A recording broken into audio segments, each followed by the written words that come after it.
It was always cold in that hallway, even in the summer. Jamal never figured out why. Maybe it was the way the wind sneaked through the cracked windows, or how the tile floor never held warmth.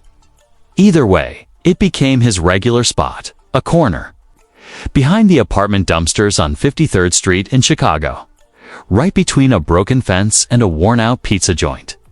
He was only 8 when everything truly fell apart. His mom, Claudia, had died from a seizure in her sleep. One minute she was singing in the kitchen with her gold hoop swinging, and the next, Jamal was staring at paramedics trying to bring her back. She never woke up. That was when his father, Marvin, remarried a woman named Rhonda from Birmingham. She came in smiling with her 2 kids, IVT and Jerome, but it didn't take long before that smile turned into snarls. Jamal went from being a grieving child to a living servant. Rhonda made it clear he wasn't one of them. The food in the fridge, not for him. Clothes from the laundry, not his to wash unless it was everyone else's. He became their maid, dry cleaner, cook, janitor, and errand boy. She'd wake him up at 5:59 to mop the floors before school and yell if the lines weren't perfectly straight. At night, she'd dump greasy dishes on the counter and tell him to get to scrubbing while her kids played video games. And Marvin, his own father, just sat in his recliner watching football like none of it was happening. For years passed like that. From age 8 to 12, Jamal lived on crumbs, slept on a thin blanket in the laundry room, and learned how to go unnoticed. But the hunger was the worst. Days would go by where he had nothing but tap water and stale crackers if he was lucky. Sometimes, he'd sneak leftovers from the trash if Rhonda's kids didn't finish their meals. One Tuesday afternoon, Jamal stood outside the train stations waiting for nothing. He had skipped school again. His stomach growled like a lion, sharp, hollow, unforgiving. His shirt was stained with old sweat and something from lunch 2 days ago. His shoes had holes in both soles, and his socks didn't match. His hair hadn't been combed in weeks, matted in places and dry. He looked like a shadow of a kid, the kind people walked past without seeing. That's when he saw her, a black woman, in her mid-50s, skin deep like mahogany with gray-streaked braids pulled into a neat bun and forearms. Strong from years of lifting crates and peeling produce. Her hands looked like they'd worked every day of their life, but her eyes were soft. Her name was Miss Gloria. She ran a little fruit stand 2 blocks down, just a folding table on the corner. No canopy, no bells or whistles. She sold apples, oranges, pineapples, and cucumbers. Nothing fancy. Just fresh stuff arranged in neat piles with handwritten price tags taped to the edges. She used cardboard boxes for storage and old milk crates to prop up the table. Some days, she played gospel music low on a Bluetooth speaker. That day, she noticed him. She saw the way Jamal stared at the apples like they were gold bars behind glass.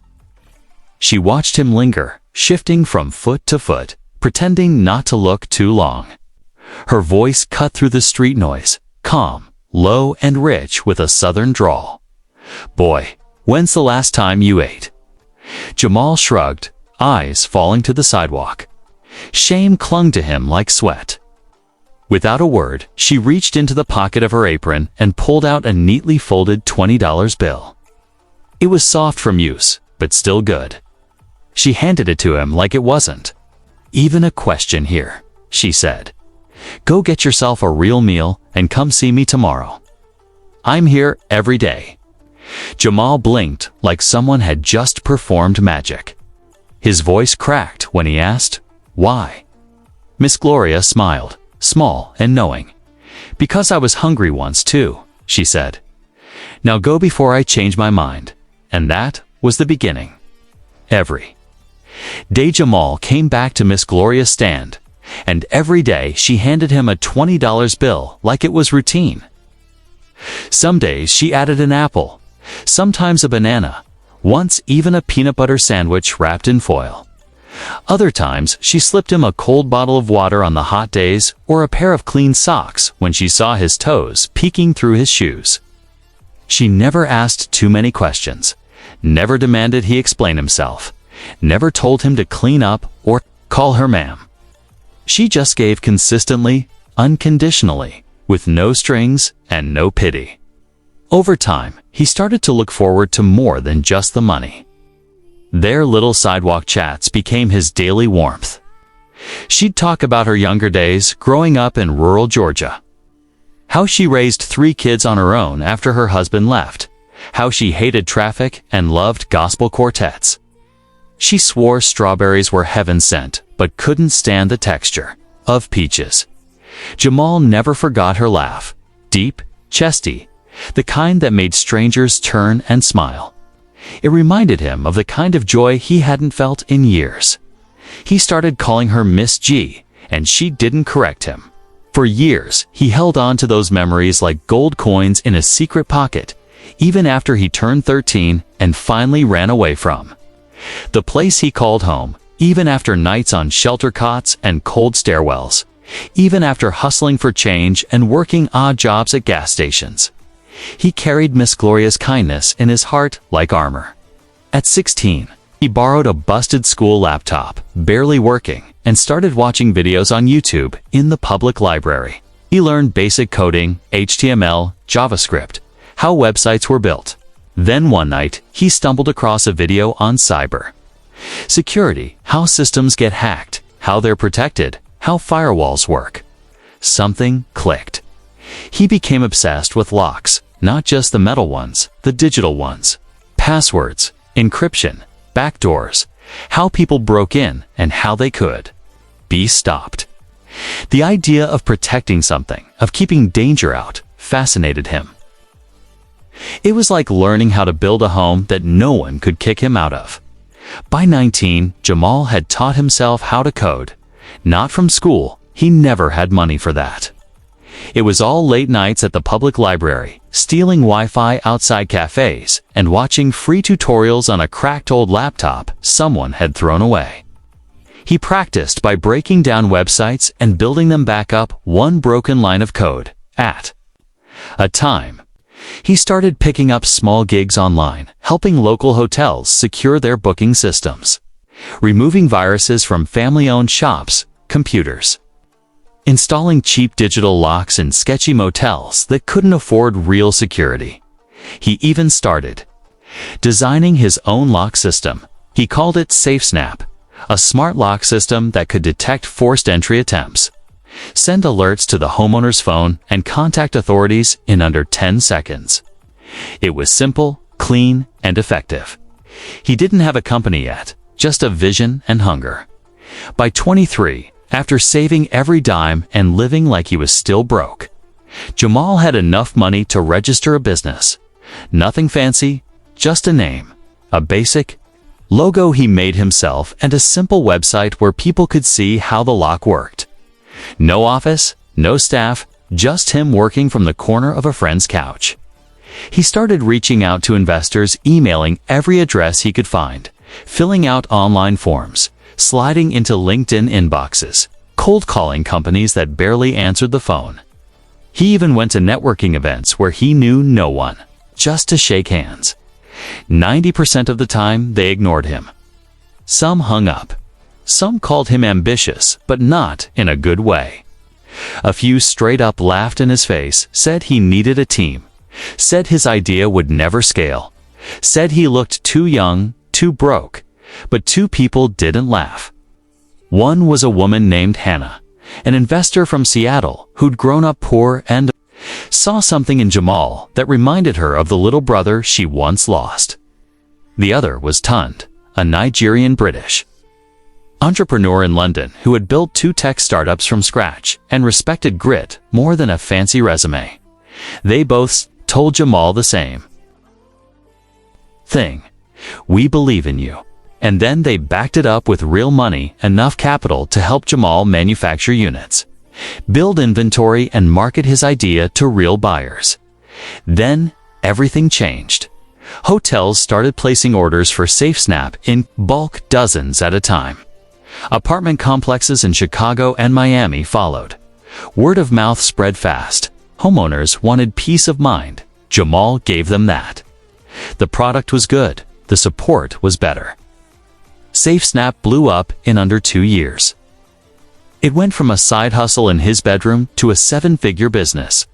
Jamal hired 5 people, then 10. He moved into a condo downtown, bought a used car, got a decent bed.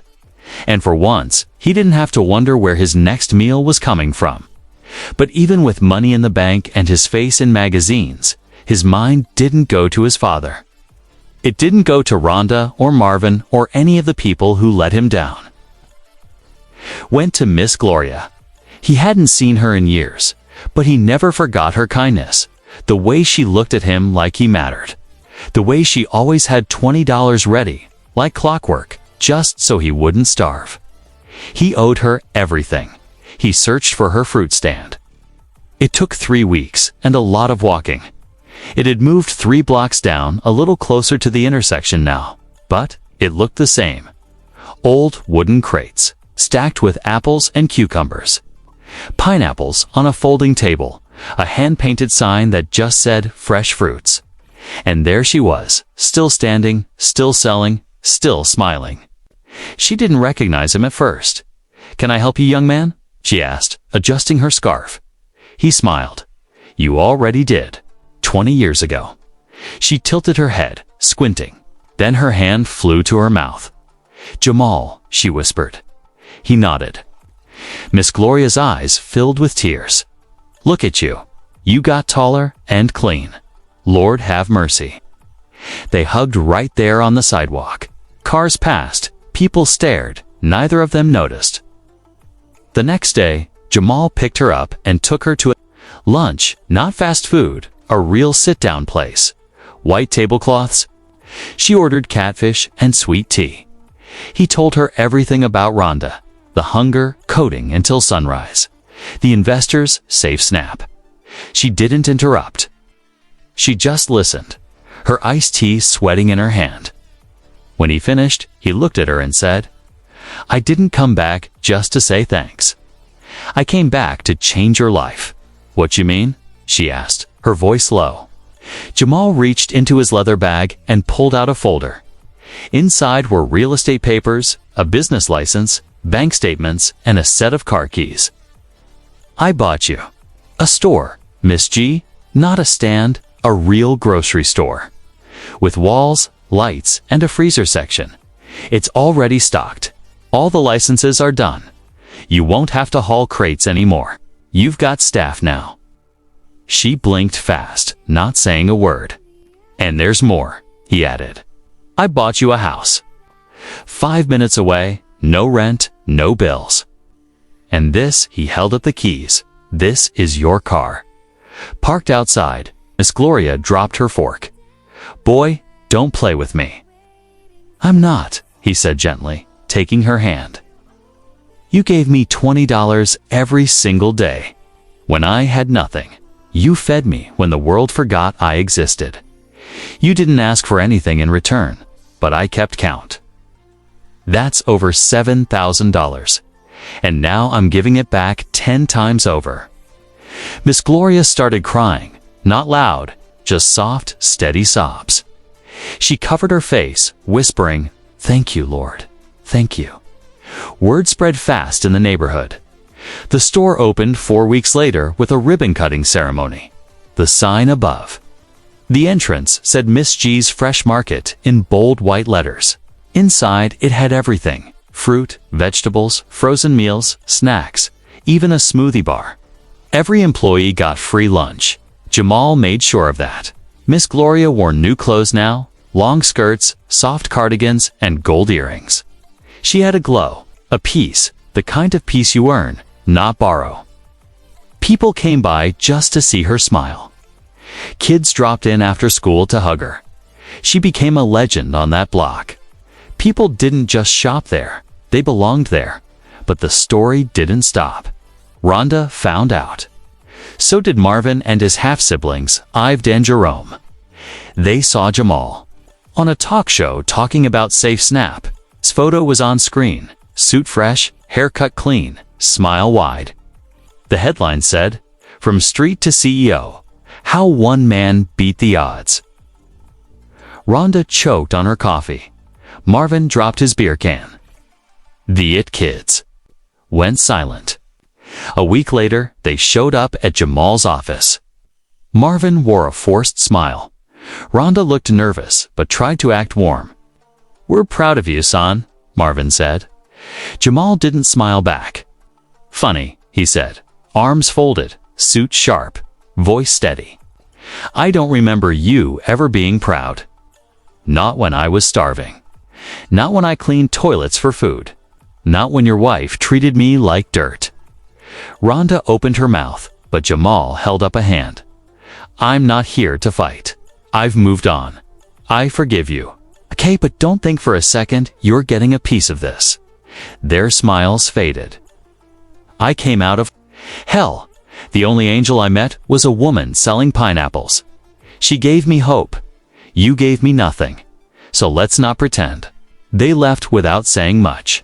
I've messaged him once trying to apologize. Jamal saw it, then deleted it. He didn't need revenge. He had peace.